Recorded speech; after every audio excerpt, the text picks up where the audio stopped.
Hello everyone, this is Tim, and this is going to be a little walk and talk video here. I'm going to talk about trial and error, and this is probably also a video response to Runeslinger, who had talked about accepting advice and giving advice, and just some tips and suggestions about what to do, what not to do, etc. He talked a little bit about trial and error too. So, when I first started with RPGs, I really didn't have a lot of, a lot of people telling me what to do, how to do it. Not like you guys who can watch these YouTube videos. You know, there's plenty of advice out there on blogs and RPG forums, and there's like an embarrassment of riches out there for people that are new to the hobby, have never played RPG, etc. And I think probably because of this, trial and error has gone the way of the buffalo.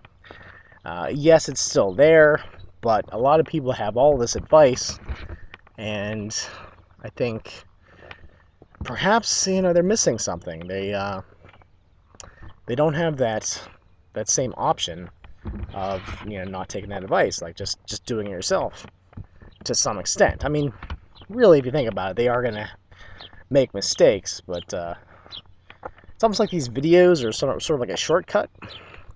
And sometimes if you have shortcuts, you don't appreciate what you have, or I don't know, it just doesn't stick like it does if you're in the trenches and actually doing it yourself, learning as you go what works, what doesn't work, etc. So I don't know, for those of you who are out there, what do you think about that? Do you think that having us talking heads on YouTube is one, a boon, but also sort of something that's holding you back, or it's too much of a good thing? Have you taken too much advice and I don't know, I think you maybe should just do stuff on your own? That do-it-yourself sort of mentality, I think that a lot of RPG players have. I'd be curious to know. When I was a child with my brother and the neighborhood kids, like I said, we didn't have all this RPG advice. It was just us, the rules, and whatever the rules didn't tell us, we made up. We figured out on our own. We made a lot of mistakes, and we learned from those as well. It was part of our RPG maturation.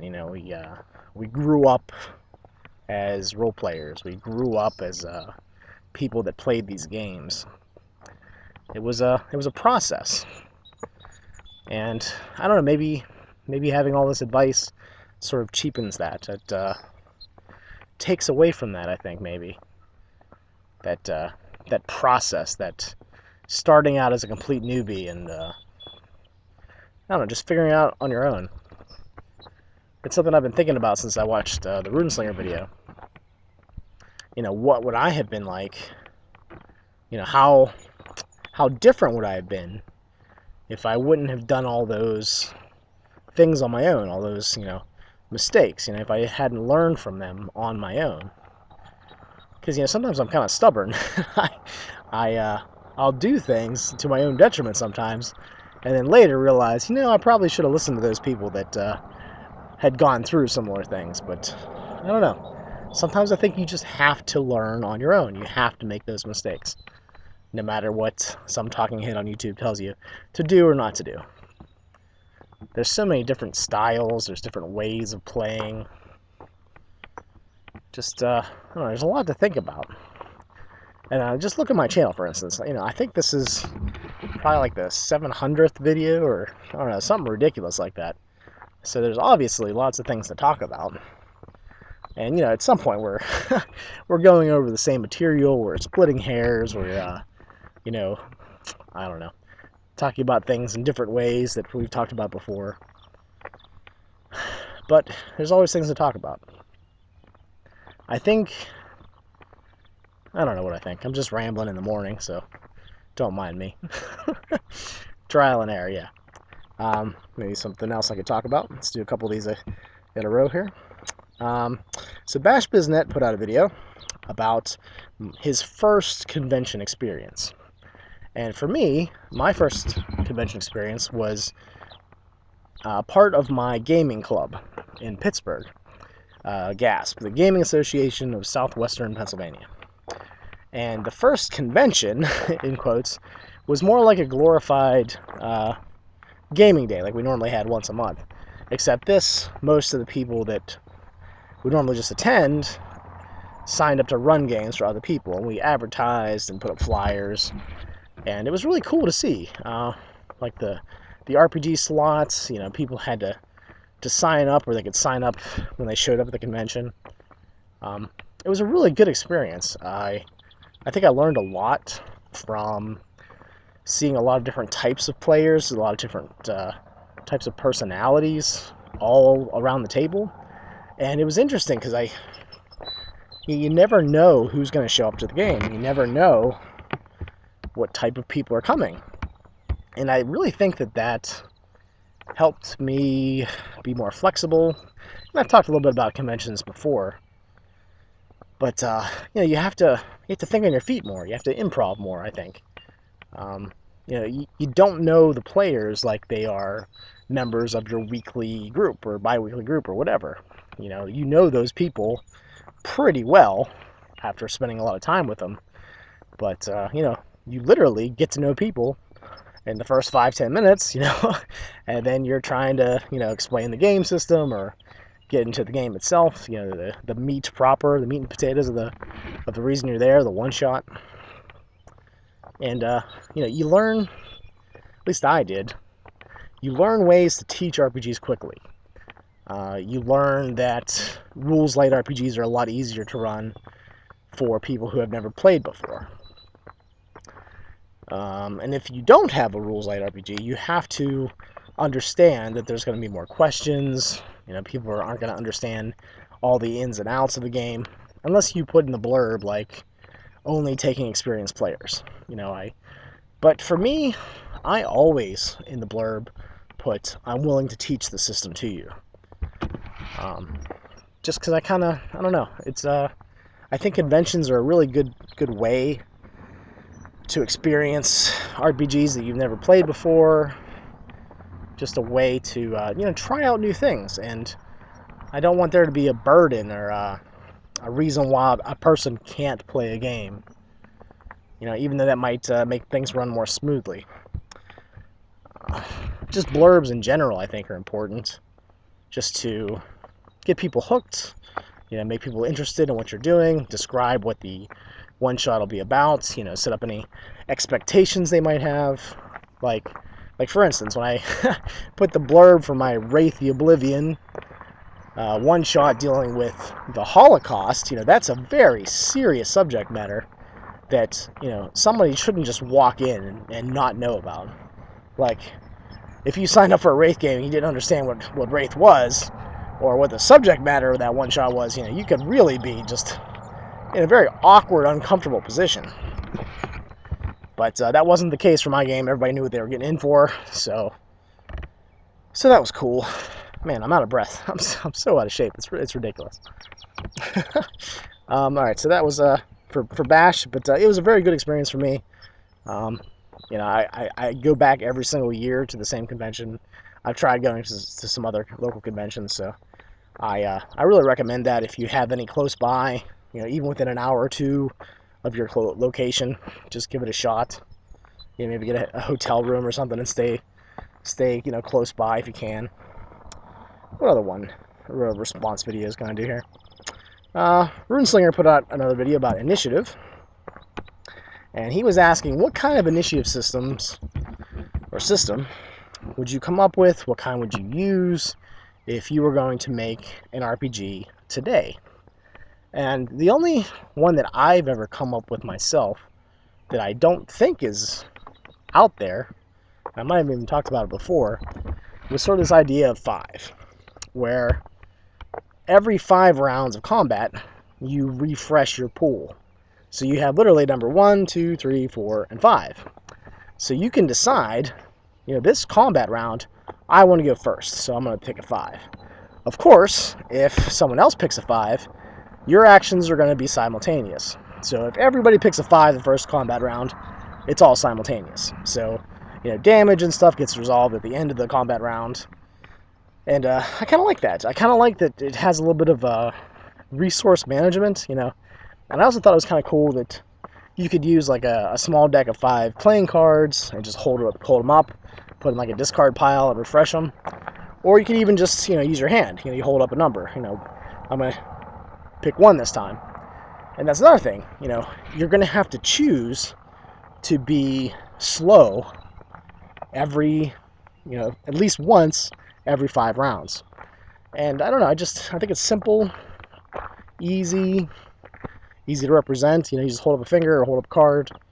So I think if I was going to make my own RPG, that's the initiative system that I would put into the system. It's not random. It's all decided by the player. So I kind of like that. I don't know. Tell me what you guys think of that idea. Let's see what I also have in my bag of tricks here. So, allowing player characters to fail. I think there's some videos I watched recently talking about you don't want to coddle your players, or maybe this was a Facebook message or a comment I saw. You know, you want them to sometimes fail. And a lot of times, you know, as a result of dice, they do fail. And you shouldn't, at least I don't think so. I don't think you should fudge the dice to always make them succeed. I think that by those failures, it makes the successes all the more sweeter. And failure can be a great teaching tool. Dungeon World that I'm playing right now, it's actually in the system where whenever you fail, you get experience points. You learn from your mistakes. And I thought that was really cool about that game. I play in a campaign that's about once or twice a month. It's pretty sporadic as far as when we actually get together to play. But it's been a good experience. It's different. It's kind of cut back. The way the GM runs it, I think, is pretty rules light. And I really don't know much about the system, and I don't really have to, so that's kind of nice. Even though I do have the PDF I could read if I was so motivated. But allowing your characters to fail. It has the highs and lows. It has, I don't know, I think it's important. I think it's something that should be in a campaign. I think it gets boring if you always succeed. And that's actually kind of interesting because I've been running a sort of superhero sci-fi game, you know, my Wars game that you probably see sometimes pop up on my channel. And I don't think they fail very often. And I think that's partly due to the system. It's also partly due to my decision to give out a good amount of experience points every turn. And that I haven't really required a lot of dice rolling in that campaign. And that's something different that I really enjoy about the campaign. A lot of times we just talk through things, and it's funny sometimes when there actually is a dice roll, people have to run out of the room, especially Master of Flowers. He's usually running out to get the dice. He's like, "Damn it, Tim! You know, we haven't had to roll all session. I didn't know I was going to need them." So that's kind of funny. But yeah, I hope that you enjoyed this rambling mess of video responses. Let's see if I can maybe sneak one more in here. What else we got? Trial and error. You know. How do I introduce new players to role-playing games? This was put out by Tallyn Rhoades. That's his little handle he goes by, or it could be a she, I don't know. I do introduce people to RPGs as a thing, you know, they're brand new to role-playing games, and they've never played them before, at conventions a lot. I know in my BRP games that are one-shots, I think I've probably introduced at least 10 people to RPGs. You know, people that are usually board gamers or things like that, you know, thought the idea of the game was interesting, you know, they wanted to participate. And in that game, I run a very rules-light version of basic role-playing, which really boils down to percentages and skills, and I really don't add too much more into it. And it usually takes a little bit of time before they get completely comfortable with the idea of when they speak, their character speaks, you know, the choice of actions, you know, choosing to do certain things over other things.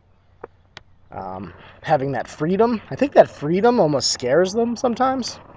And you have to explain those things. You have to talk about what it is to play a game, what it is to try to represent a character. Talk about that freedom. Talk about the setting their character is in. Talk about maybe similar movies or books that are associated with that genre that you're trying to emulate with that game. And I saw that Black Barnes had done a video about what if. You know, like, what if you were a superhero, or what if you were, Han Solo, and that sort of thing. And I think that was a great response. I'm going to try to use that in the future. But other than that, I try to explain things as best as I can with my limited vocabulary and understanding. And I think most of the time they get it. Or if they don't get it right away, they'll look around the table, see what other people are doing, and they try to emulate what they're doing. So you show them rather than tell them. They emulate that experience, those things that they see the other players doing, they see you doing with role-playing NPCs. And showing by example, I think, is the best way to bring people into the hobby and to show them how things work. All right, I think I need to run home right now. So thanks for listening, and I'll talk to you guys later. If I can find the stop button. Still haven't found the stop.